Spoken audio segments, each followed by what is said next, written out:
Why do you feel that you can't go back?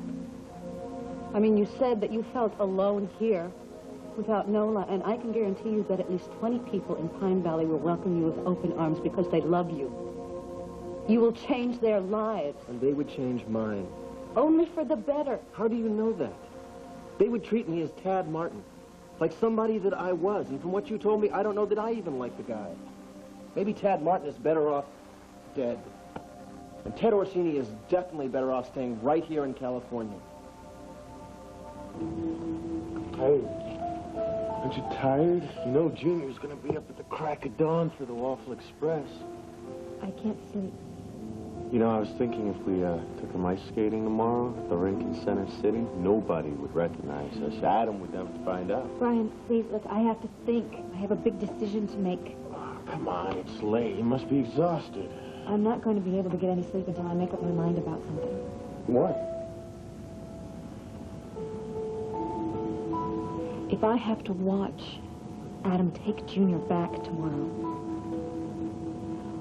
will I lose my mind?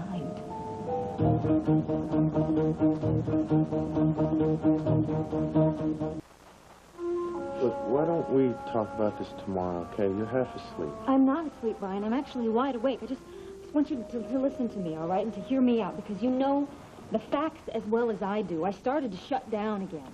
Well, yeah, but you're okay now. You got things going. Listen to yourself. I've been listening to myself, you know. I mean, even when Dr. Tone was here, I heard every word that she said. I understood. I knew how important it was to answer those questions that she gave me. But the problem was, every time she would mention Junior's name, I would just tune out. You needed Junior. He's here now. That's it. It's just not as simple as that. Yes, it is. I mean, look, Ruth told me that the second you even heard I was bringing Junior back, you got up out of bed, you started straightening this place out. You're okay. No, actually, I'm not. Well, look, you're not going crazy, all right? It's just Adam on your case. Yeah, right, and he's always going to be on my case. So where does that leave me? Looking at a fight, probably. Exactly, and when Adam finds out that Junior spent the night here, it's going to be more than a fight, Brian. It's going to be chaos. And the chaos will never end. That's not going to happen. No, there's a definite possibility that it could. And if I can't take it, if it makes me crazy, which it does, I have to find some way to deal with it. But one thing is very clear to me. One thing has finally registered in this mixed-up brain of mine. And that is I am never, ever going to let Adam raise my little boy. When I first showed up in Pine Valley with Nola, I started having anxiety attacks. Out of the blue. I thought it was because the headaches came back. I was petrified that Dmitri Merrick couldn't take a person like me seriously. And that the distribution deal I'd worked on would be my first major screw-up. That everything I accomplished here would amount to nothing. I had doubts. Ted Orsini never had doubts. Everybody has doubts. From what you told me, doubt must have been Tad Martin's middle name. Everybody loved you, Tad. You have to believe that. Maybe they did love me.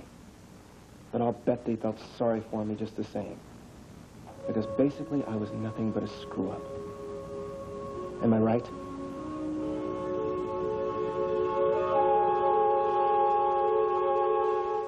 Did Tad ever go to school? Was there ever any thought of a career? A career is not the only way that you measure a man's worth. Maybe not. But the man that I was a deadbeat. If anybody wants me back in Pine Valley, it's because I owe them money. All right. Okay, fine. Fine. I'm really a loan shark. And when I get a chance, I'm going to break your kneecaps. I'm going to drag you back to Pine Valley. You were so special. All right, you know, you hadn't found your way. Which is a nice way of saying that I was a loser. A loser. And no matter how kindly you put it, that's Tad. You were not a loser, Tad. All right, you bounced around a while. Everybody does it. Do you think I started out as the editor of a magazine? Of course not. But you finally made something of yourself. You got somewhere. God knows where Tad Martin would be right now if he continued to bounce around the East Coast. I know exactly where you would be. Before you disappeared, you were beginning to make something of yourself. You... As what? as a private investigator. You're kidding. Must have lasted about a week. It lasted a whole lot longer than that, and the man that I knew he wasn't shallow enough that he would measure somebody's worth by whether they were financially successful or not. I mean, people loved you, Tad, because you were you, not because of what you did for a living. And your success didn't matter to anybody except you. You were trying to prove something. And you were well on your way until Billy Clyde stepped in. And all you have to do is look around and see that you have proven it. This is it. This is the evidence. This is you. And this is what you can take home. Don't you think it's time to come home?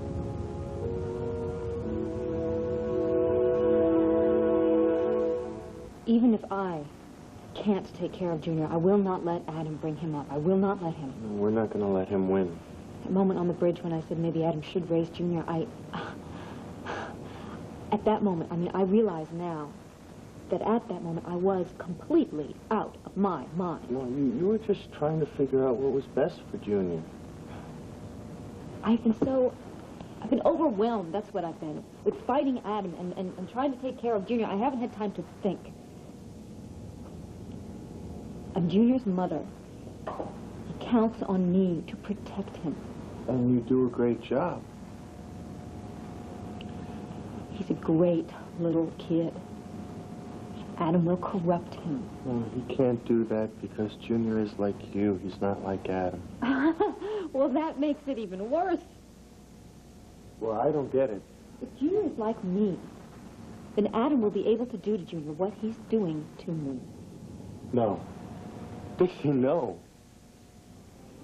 If you believe in kindness, if you believe in gentleness and caring, it provokes Adam. He sees that as a weakness, and weakness must be destroyed. He will take all the good out of Junior and replace it with suspicion and guilt and fear. And when he's done, there won't be any child left. We won't let him do that. Do you know why I went crazy? You didn't go crazy. It wasn't because Junior wasn't here in the morning for his cereal or because I couldn't see him to sleep. I mean, if he was with Opal or Ruth or with some stranger halfway across the world, I wouldn't have lost my mind with grief. It was because he was with Adam. It's because he was with an evil man that he calls his father, that he trusts to protect him, to teach him right from wrong, a man who has the world's power in his hands, money, and the courts and judges, but no heart. That's why he's not going to win. Because this is not a legal battle anymore. I cannot rely on the law anymore. I will protect my child from that man. Or die trying.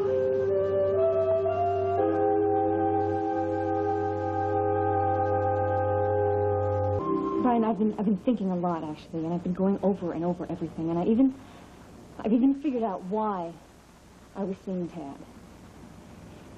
He has been like a symbol for me, a symbol of risk. I mean, he would risk everything for the people that he loved.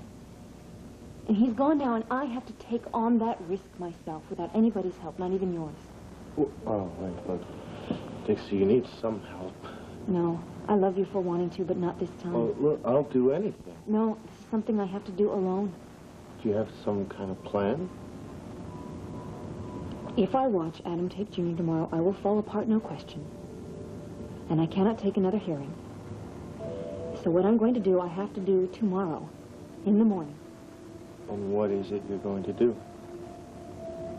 I am taking Junior, and I am running away.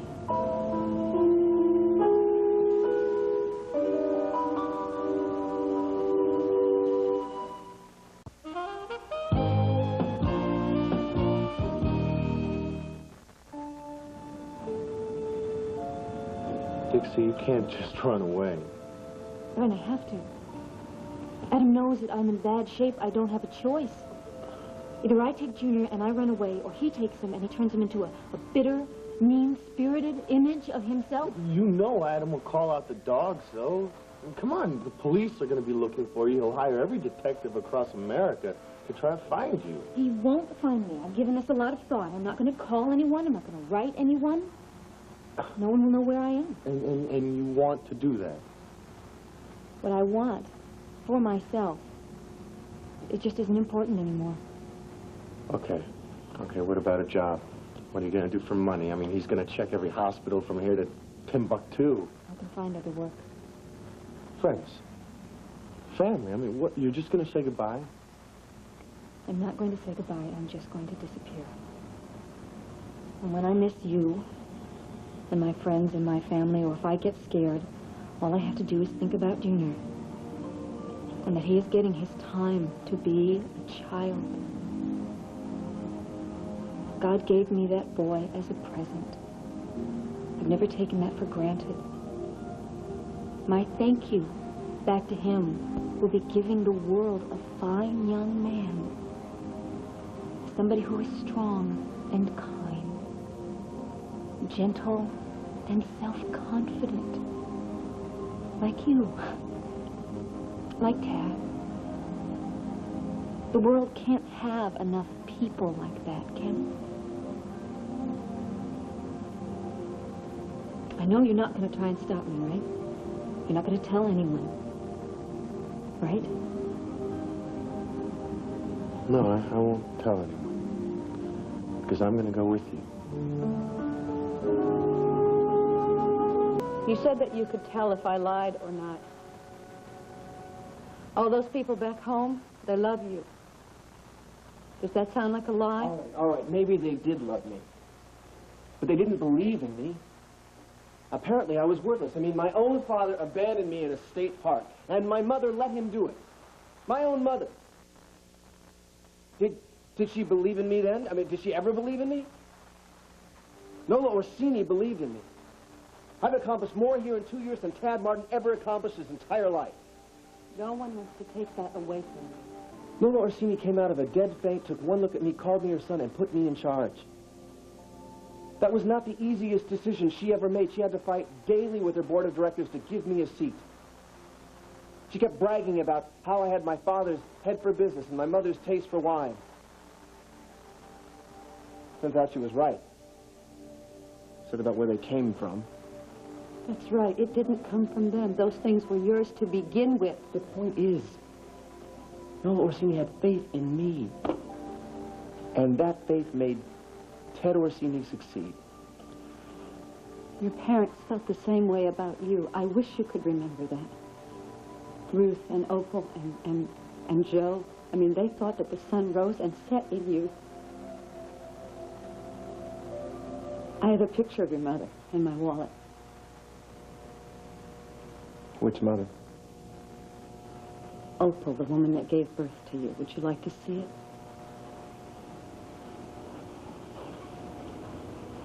Sure. It might make you feel better.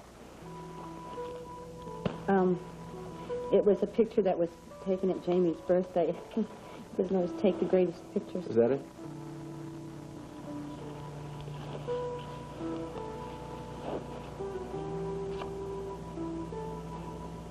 That's a cute kid. Look at him, huh? That's my mother. That's Opal. Are those earrings or hubcaps? They're earrings. Don't you remember her? No. She doesn't necessarily reek of class, does she? She's a wonderful person. She doesn't have a phony bone in her body. And I tell you, she's the most down-to-earth person I've ever met in my life. Why do you have a picture of my mother with your son?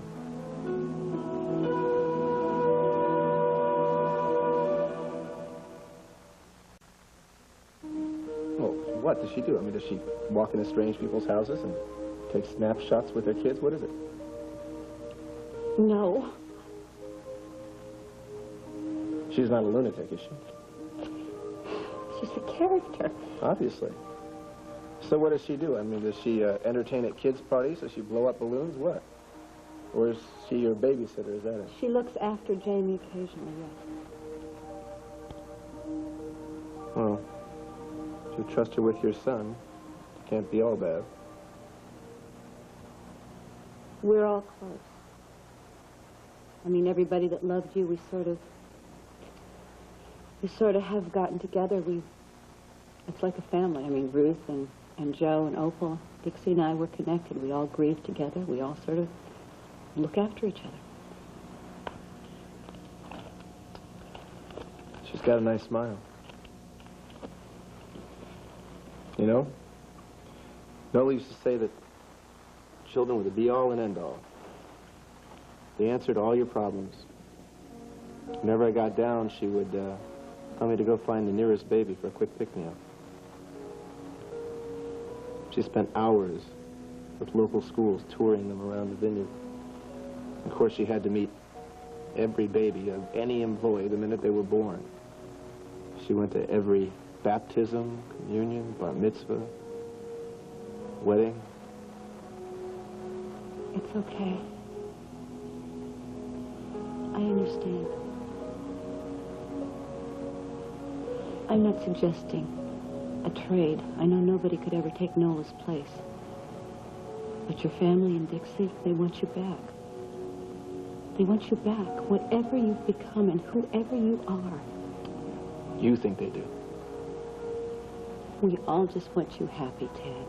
Doesn't it strike you that Ruth and Dixie are so close to your mother? I mean, you're blessed.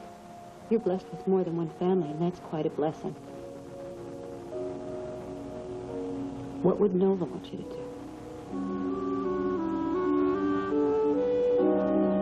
This is a big decision, Brian. At least think about it. What's to think about? You can't